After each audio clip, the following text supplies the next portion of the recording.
Hello guys, and welcome back to another Super Metal Brothers React video. I am Super Metal Brother Matt. And I'm Super Metal Brother Dane. And today we are talking about Download 2020. Download we are very thankful for. We don't actually have any hard rock or heavy metal festivals that go across the whole entire Australia anymore. In LA we just had ourselves the New Dead Festival, which hosts a whole lineup of international and national acts that are only located just for the Adelaide show, which is great. We managed to get Flesh God Apocalypse in Adelaide to headline that show. That was cool. And other massive bands all across Australia came down. King Parrot. There was also guys from Hidden Intent with the guitarist who is currently signed to Jackson, and a little known band As I Destruct with the guitarist who had their last show with that. But we are here to talk about this Download Festival. Everyone who's in the Europe will know exactly what Download's about. Massive festival, biggest names in hard rock, metal, and even alternative. This one here is a mixed lineup. A lot of people have a lot of things to say about it, and right now we're going to give you our thoughts about next year's lineup. Danny, we want to start from the bottom of the card, work your way up, or you just want to talk about what's going on? Yeah, wanna. I mean, this is again Australian Download. Don't get confused with the English Download. Yeah, it's freaking monstrous. Like, 3 days of it. You get, Iron Maiden's, probably Metallica, probably Reincarnate Dio, and they'll have him do the Rainbow Slash thing for the whole 9 yards. We did do Hellfest, and when we saw Hellfest and Download lineups in there, I guess there's not much difference, but here we do get a different grain. And as a lot of people can see, as far as heavy metal, like the real heaviest of the heavy, you're going to be a little bit disappointed. I think for me, Venom Prison is one of the lower jar on the first third, which are obviously like your openers, your lightweights, compared to what's going on later. And they're pretty decent. Neo Obscurus as well, being Australia's probably best export right now that's going on. They're headlining, doing well on their Patreon as well. And what else standing in that bottom, those first 3 sentences that's grabbing you? Disentombed, that'd be the other one. Aside from that though, dude, I gotta be honest, there's a lot of rock in there. Yeah, well, Body Jar Punk, Drag, Body Jar Punk, the Baroness as well, and the Who. I don't know if you've heard about the Who, but the Who seem like a Malaysian folk metal band that use those like harpy kind of things. Unbelievable, never heard of them. Do they deserve to be there? I guess for the gimmick alone, it's certainly interesting. But gimmicks. But aside from that, man, New Year's Day, Clowns, this is a very, very light punch. Maybe like a soft tap, just a little bit of a pinky in the bumhole kind of attempt for a metal lineup. But I guess it isn't just a metal lineup, right? And it feels like here, maybe there's the hottest things going on right now is what people are buying. Yeah. So, what anything else do you want to mention on that bottom line?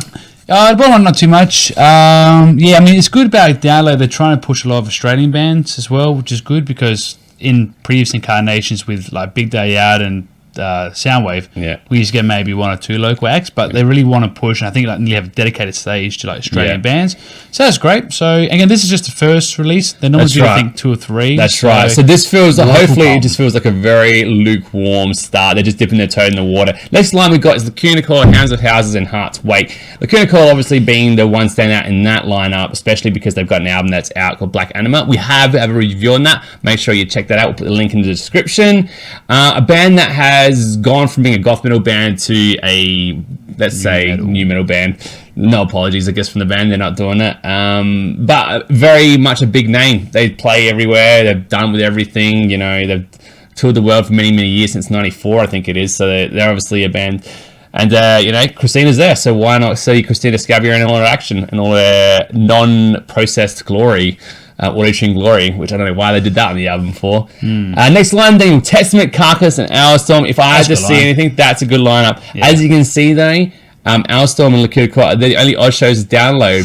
But you know who's not doing just the only Download? Oh, apparently Testament And Carcass aren't doing just Download, which means if you're in Adelaide and they're going to come down, that is a show you want to check out. Well, we normally miss Adelaide go to Perth, so this could be that. But Eric Peterson on guitar for Testament is a freaking god. His stuff in Dragonlord is a side project band, which is better than actual stuff that is released by a band that has nothing to do but their albums, Yeah. So it is good to see that when there's a chance he'll play Unholy Void from the Rapture album. Won't happen. He never does, but he maybe they'll decide to pull it out. You know. But Carcass, you love Carcass. Carcass is great. I think both them and Testament have a new album coming out. I think either this year or early next year. So it'd be good to see how they went.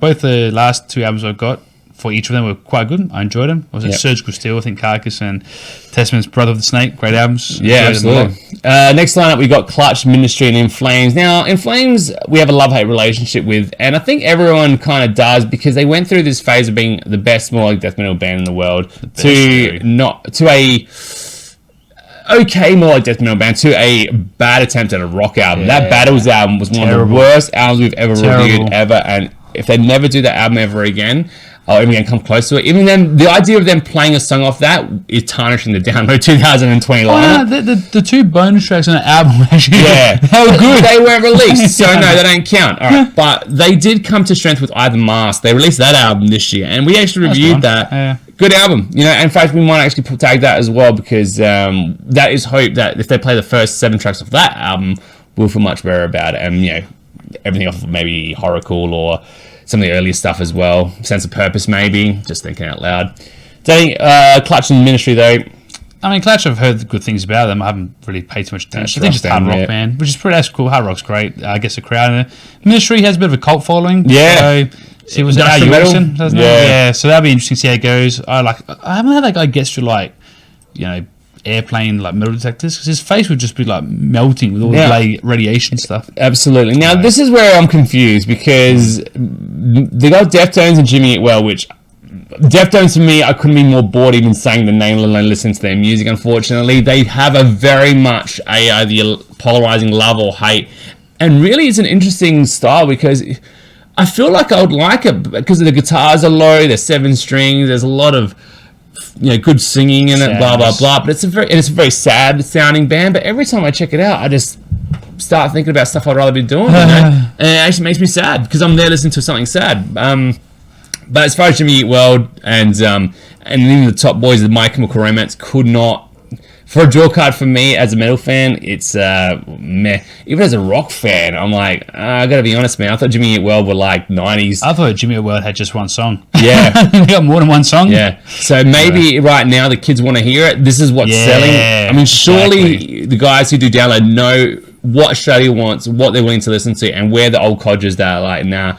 But it does feel like a very tentative, very safe lineup as far as the. So they got one of each. Like genre in there. I feel like the 13 to 21-year-old crowd are going to buy this and go just buy all the merch, the bracelets and stuff, and they're going to keep this thing going. But the metal is incredibly sparse, I think, and it's 1/3 of that is metal. And out of that 1/3, probably half of that is what I want to really see, which is a fraction I can't work out. Half of the third.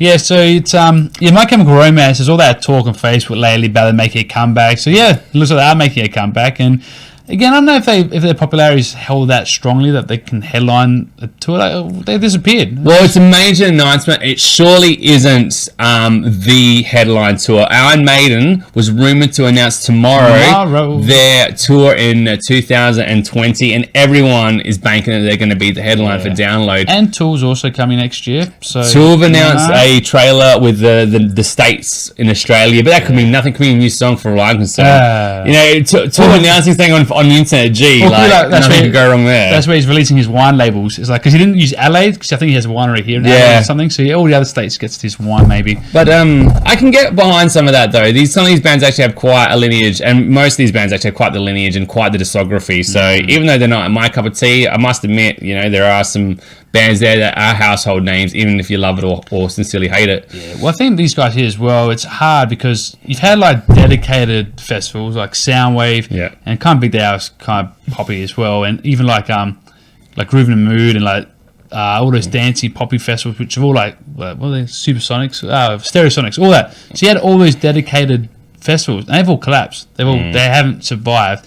So this Download is like, he needs to get a bit of every kind, not genre, but like rock, metal, progressive, whatever, just to get something that he can, or whoever these promos are, to get enough people to attend to it. So I think kiss for the door, right? I think so I think that's, you know, if all these metalheads complain like, oh, this is not that long, well, that's your fault, because we had a great festival here, but because every year was Metallica coming down, you're like, well, I'm not going to come, let's Metallica. That's your fault. That's true. But as far as this lineup goes, Danny, let's be honest, it is just the first lineup. How many are you going to have? Probably 3, you reckon? Yeah, let's say 3. Yeah, but normally 3. by the third one, it's not. The headliners aren't done by then. Yeah, exactly. I think the next one's probably gonna be the big one. Hopefully. If Iron Maiden are the announcement and That's they're going to awesome. you'll go see it. Yeah, I'll be on holiday, so probably can make that. And probably Melbourne and Sydney, so it's great to keep into the Melbourne. So Iron Maiden and watch all of those bands you're going to go see just to finish off. Testament, Carcass, Nibbler of Scaris, probably Owlstorm because that'd be fun. Yeah. And yeah, it depends what clashes are. They're the ones I'll go first, and then we'll see. Yeah. Oh, they got New Year's Day coming down as well. There's a hot chick as well. Yeah. Oh yeah, it is. Yeah, for sure. For me, In Flames is tentatively because I know they're going to play some of the good stuff. Testament and Carcass are actually very interested to seeing with obviously. With the Card, Disentombed, and Venom Prison, I'm interested in checking out. I heard some of their stuff. It's heavy, it's brutal, but is it my thing? I'll have to give it another run. And obviously, Neon Obscuritas, just for the credit, these guys are doing super seriously good work. And I'm glad that bloody Poppy person has come down to this because that Poppy's metal, isn't it? Yeah, I'm glad they're coming down because that was shit. So it's about 7 out of about 20 there so far that I'm interested in seeing. Which, like if someone told me, they're going to do a band like a lineup for me, and I like 7 out of 20, I would not be disappointed. It's a lukewarm, but we'll have to wait and see for the rest of the lineup, I guess. Yeah. So yeah, that's exactly right. It's lukewarm's fair. Out of 10, Danny, what are you giving it? 4.5. Yeah, I'm gonna give it a 3 out of 10. Because I won't go. I'm just saying. But if I had to pick my top 20 bands, of course, maybe one of those would be in there. So that's why. Yeah, what I want to see is just some of those heavy hitters that have got their name for it, which I love to see. Obviously, your Meshuggahs are your easy ones and stuff like that, but I love to see a band like Scar Symmetry get pulled down here as well. I love to see Knife Flight come down. I would go to Melbourne for Knife I saw where it comes down, another kind of thing. Morris Prince Mass, the guitarist, lives here. Yeah, that'd be awesome. I'm not too sure like that. There's a couple of other ones as well that's coming down. Hopefully some more Australian acts. King Parrot did do it last year, so I would love to see that opportunity go out land for someone else. That's in the industry right now. That's just, we'll have to wait and see, I guess, with that. Yeah, and all those metalheads aren't going to go because you're like snobs. Just go, because if this goes away, that's it. Yeah, exactly. For all our bitching and complaining about the lukewarm lineup, there are some absolute things, and it's only the first one, so we've still got a long way to go. So, okay. Anyway, what was your reaction to the 2020 lineup? If you're outside the country, would you guys check it out? Would you guys actually be interested to see it? And if you're in Australia, I'm sure you've already let your comments known because this thing was super hot this morning. Shared on every musical platform from Andrew Hogue to your mum's basement, whatever it is. Triple M. All right, guys. Well, thank you so much. We'll catch you at the next one.